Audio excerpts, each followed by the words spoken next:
Puji Tuhan, salam sejahtera bagi kita sekalian, shalom. Shalom. Senang sekali di kesempatan yang indah pada hari ini kami bersama dengan Bapak Pendeta Yopi Hatu, kami ada di Kalimantan Timur. Timur di Balikpapan kami dalam rangka pelayanan dan puji Tuhan kami diberikan kesempatan ya untuk dapat melayani di Balikpapan ini, di Gereja GKRI Joshua. Iya, puji Tuhan.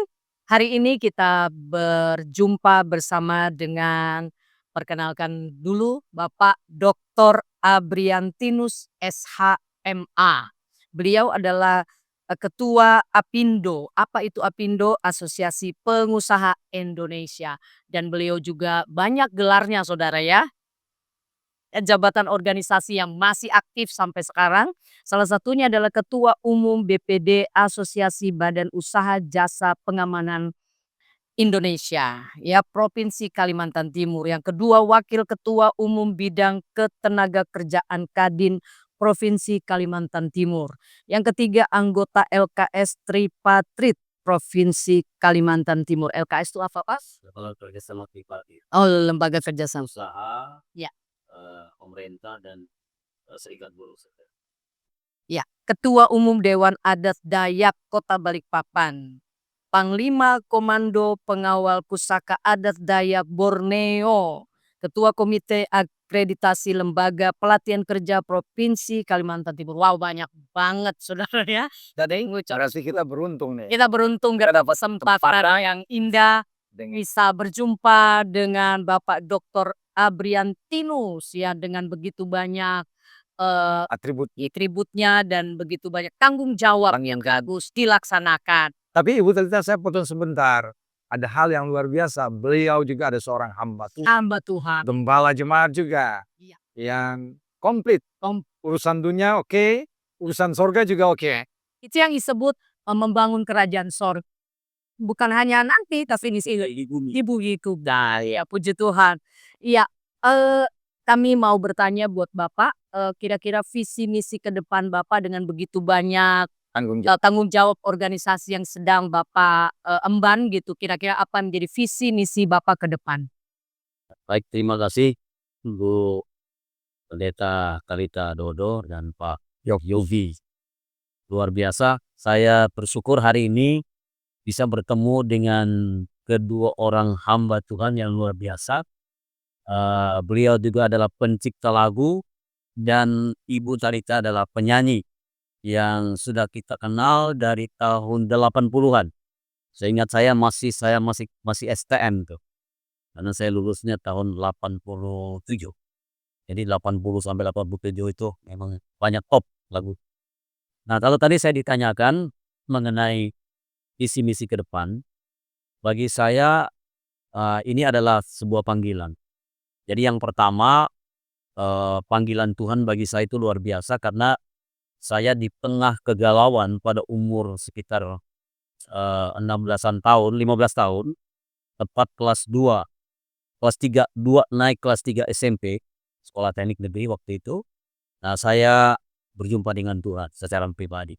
Yaitu tanggal 6 Maret tahun 83. Nah, di situ ada titik balik di mana kehidupan saya belajar bagaimana menyerahkan hidup kepada Tuhan. Nah, jadi itu satu panggilan. Kenapa saya katakan ini panggilan yang luar biasa? Pertama adalah panggilan pelayanan. Saya merasa berkewajiban. Kenapa? Karena saya sudah mengalami zaman Tuhan. Saya sudah diampuni Tuhan. Maka saya pun harus memberikan kasih Tuhan kepada orang lain. Nah, tapi tanggung jawab yang kedua adalah tanggung jawab kemanusiaan. Nah, tanggung jawab kemanusiaan ini karena saya ingat Tuhan Yesus kan memanggil kita dan Tuhan Yesus datang ke dalam dunia ini itu ada dua hal yang dikerjakan. Yang pertama adalah keselamatan, yang kedua adalah kemanusiaan. Artinya keselamatan berbicara keselamatan rohani, tetapi juga secara jasmani juga itu menjadi perhatian dari Tuhan. Nah, buktinya ketika Tuhan memberi makan 5.000 orang dan lain sebagainya, banyak mujizat itu adalah bagian dari tanggung jawab kemanusiaan. Jadi atas dasar itulah saya merasa saya memiliki panggilan secara rohani menjadi alat di dalam tangan Tuhan, yaitu untuk memberitakan Injil keselamatan. Tapi yang kedua, saya juga punya tanggung jawab kemanusiaan untuk membawa banyak orang bisa memiliki hari depan yang lebih baik. Itu yang Iya. Luar biasa. Puji Tuhan, sesuai hukum Tuhan, kasihlah Tuhan Allahmu, kasihlah sesama manusia. Wah, luar biasa, berarti komplit ya Pak Pendeta ya. Ya puji Tuhan. Iya, kira-kira tantangannya dalam tanggung jawab yang sedang Bapak hadapi ini, tantangannya yang terbesar apa gitu kira-kira? Ya, selama ini sih saya di dalam perjalanan kehidupan memang tidak mudah ya. Kita menjalani sesuatu, artinya di dalam perjalanan kehidupan rohani kita, kemudian di dalam kehidupan dunia sekuler juga. Ya kan? Ini sesuatu yang sepertinya ada dua kutub yang berbeda. Ya, tapi karena saya memiliki panggilan, saya ingat firman Tuhan katakan begini, sebab kamulah bangsa yang terpilih, imamat yang raja kami. Nah, itu orang Kristen seperti itu, orang percaya seperti itu. Menjadi bangsa yang kudus, umat pilihan Allah. Imamat yang rajani. Jadi saya garis bawahi dua itu. Imamat itu berbicara keimamatan. Kita sebagai imamnya Tuhan. Kan? Lalu kedua, selain imam, tapi juga rajan. Ya, raja. Rajani ini berbicara tentang kehidupan dalam dunia sekuler ini. Iya. Di mana kita diutus ke dalam dunia ini kan pasti Tuhan punya tujuan untuk kita bisa menjadi berkat bagi dunia ini.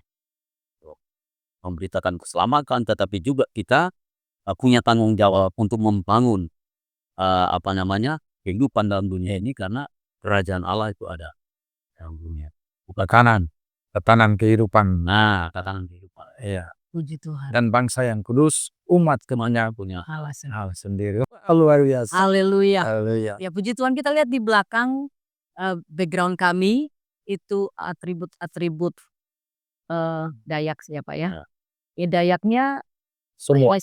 seluruhnya memang seperti ini atau agak berbeda di daerah-daerah? Dayak ini jumlah suku itu 405 suku. Wow. Dan itu semua berbeda bahasa. Jadi kalau di Balikpapan ini ada 9 suku Dayak. Kebetulan saya ketua Dewan Adat Dayak, jadi ada 9 suku yang ada di Balikpapan. Wah, puji Tuhan ya, luar biasa kita mendapatkan info-info yang luar biasa hebat. Panggilannya Bapak kita ini komplit sekali. Selain hamba Tuhan memenangkan jiwa, dan beliau juga turut memberikan ilmu, ya, kemampuan yang Tuhan berikan kepada beliau, melipat gandakan talenta. Jadi tidak dikubur dan dinikmati sendiri ya Pak ya, tapi boleh dinikmati oleh banyak orang. Dan saya percaya kiranya dengan apa yang tadi kita sudah dapati, info-info itu menjadi perenungan bagi kita semua, apa yang saudara sudah kerjakan dan lakukan. Ya memang semua kita terpanggil untuk melayani Tuhan ya, tetapi apakah kita juga dapat berdampak untuk sesama kita? Ya mungkin Pak Pendeta Yopi ada yang mau ditanya, silakan. Selain sebagai panglima adat suku Dayak, saya mendengar Bapak banyak sekali terlibat di dalam memfasilitasi pelayanan pekerjaan Tuhan di Kalimantan ini ya, di Borneo ini. Apakah hanya di kota besar atau masuk juga sampai ke dalam-dalam pedalaman Kalimantan? Ya karena saya ini lahirnya 58 tahun lalu itu lahir di tengah hutan. Jadi karena kita biasa komunitas Dayak itu kan kalau berladang, Iya, berpindah-pindah. pertanian itu kan dari berpindah-pindah. Iya.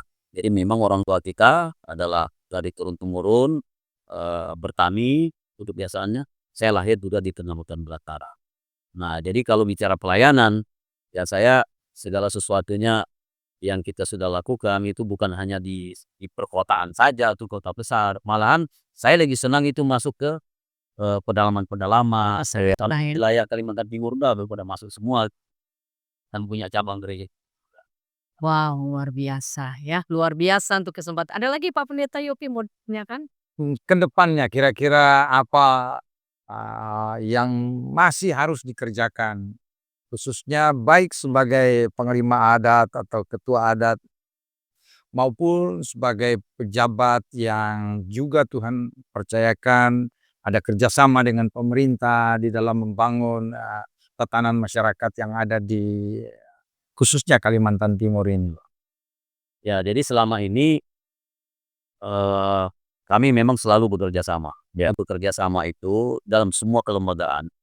Kita kerjasama dengan pemerintah, baik pusat maupun daerah, kemudian juga dengan TNI dan Polri dalam rangka untuk menjaga stabilitas keamanan di daerah, dan kami juga banyak berkontribusi terhadap bagaimana menciptakan kondisinya yang sangat kondusif. Nah, Kalimantan Timur nih sampai hari ini bahkan seluruh Kalimantan memang pernah beberapa kali terjadi kerusuhan, tapi di Kalimantan Timur semua kita dapat lokalisir. Jadi semua bisa kondusif. Jadi tidak sampai pecah seperti yang lalu-lalu. Nah, itu bagian dari komunikasi kami dengan pihak pemerintah, aparat keamanan. Jadi kita mendukung setiap program pemerintah. Itu yang pertama. Kemudian yang kedua, saya lagi banyak juga konsen untuk bagaimana membangun generasi muda itu, supaya mereka itu pertama harus memiliki kualitas kehidupan rohani yang betul-betul sungguh harus dekat dengan Tuhan, itu yang pertama. Nah, lalu yang kedua, saya juga berupaya untuk membangun bagaimana terutama masyarakat Dayak yang selama ini itu mentalitasnya harus dibangun. Ya, harus harus mantap gitu mentalitasnya. Jadi menjadi orang yang tidak mudah menyerah, Iya. selalu terus berjuang. Iya.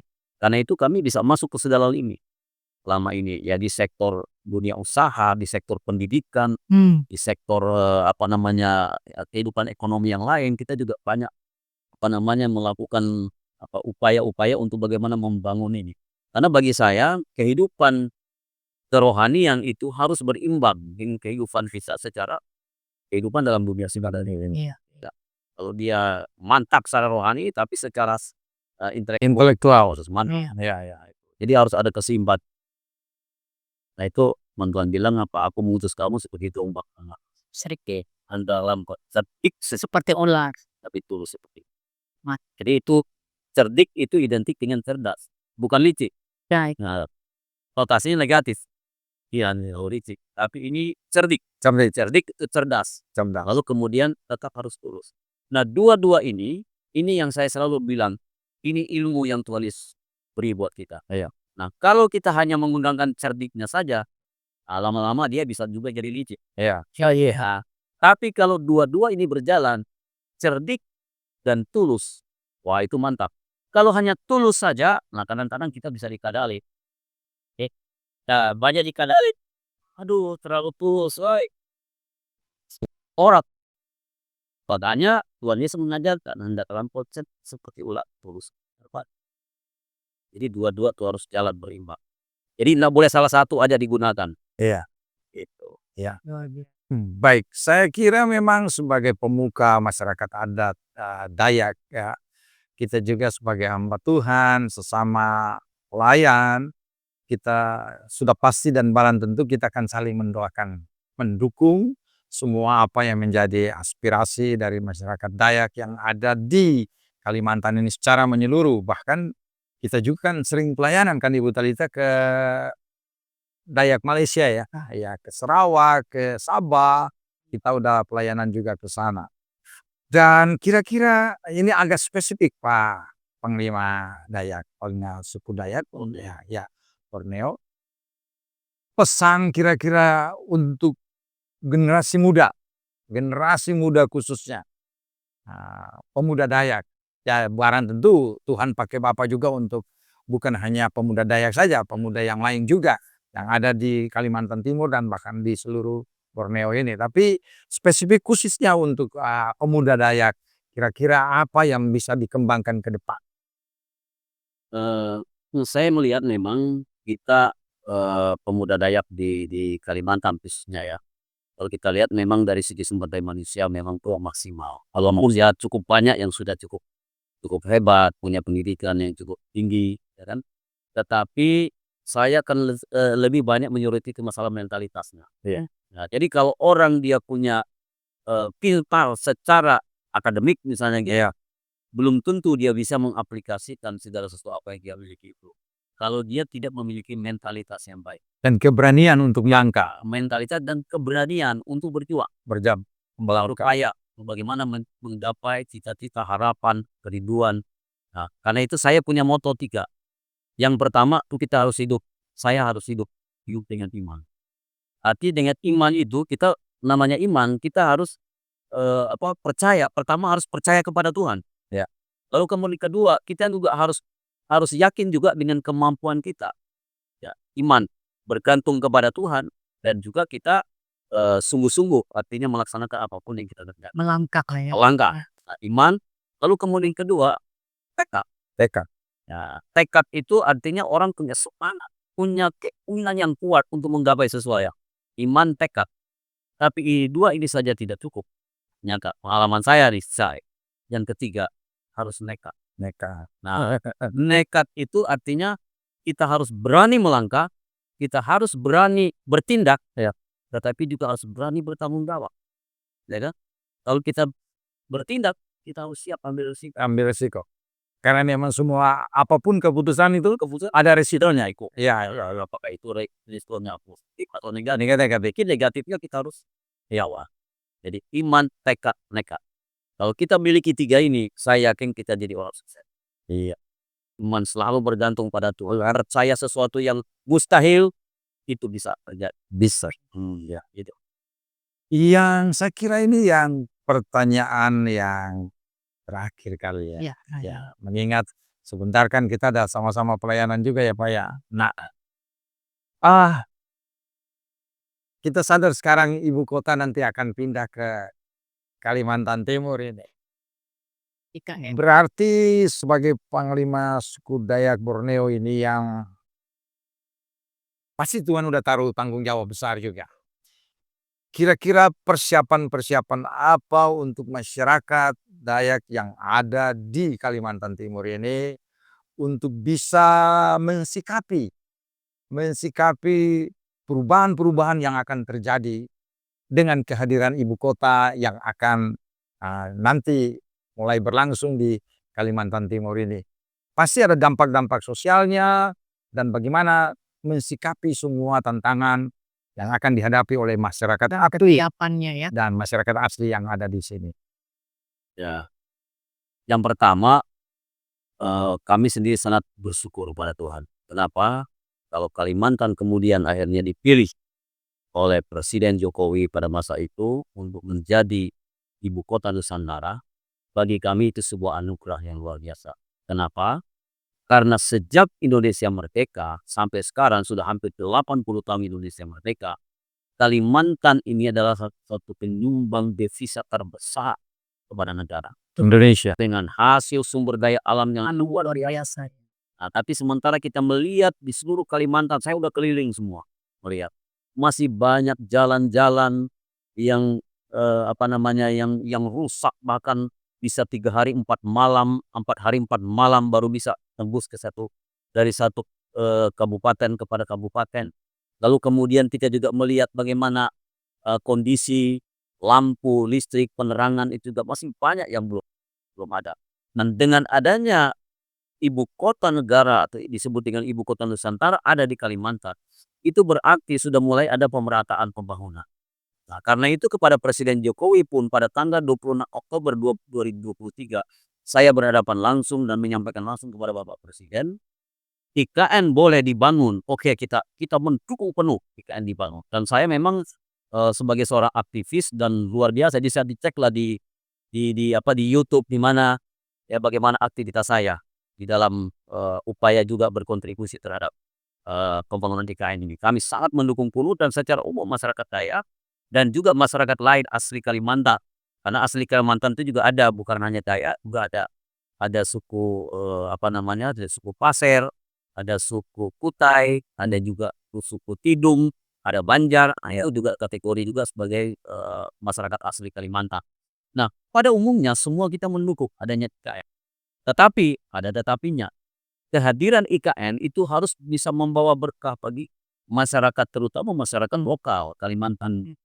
Jadi kalau IKN hadir dengan segala kemegahannya, sementara kesejahteraan masyarakat yang ada di sekitar Pulau Kalimantan yang terkait itu tidak ada dampak kesejahteraannya, maka saya pikir itu sesuatu yang percuma.